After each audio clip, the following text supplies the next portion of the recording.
ఈ ఆలయానికి చెన్నకేశవ స్వామి క్షేత్రపాలకుడు. ఇక్కడున్న స్వామి నిలువెత్తు విగ్రహం తిరుమలలోని శ్రీవారి విగ్రహం కంటే ఎత్తుగా ఉంటుంది.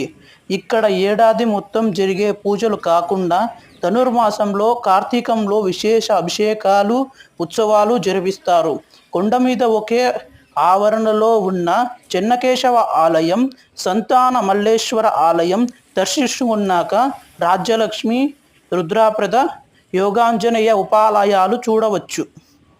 ఈ క్షేత్రాన్ని దర్శించుకోవాలనుకునేవారు కడప వరకు బస్సు లేదా రైల్లో చేరుకోవాలి. అక్కడ నుంచి బస్సు లేదా ప్రైవేటు వాహనాల్లో కర్నూలుకు వెళ్లే రహదారి మార్గంలో ఉప్పరపల్లె మీదుగా 16 కిలోమీటర్లు ప్రయాణిస్తే ఈ ఆలయం చేరుకోవచ్చు.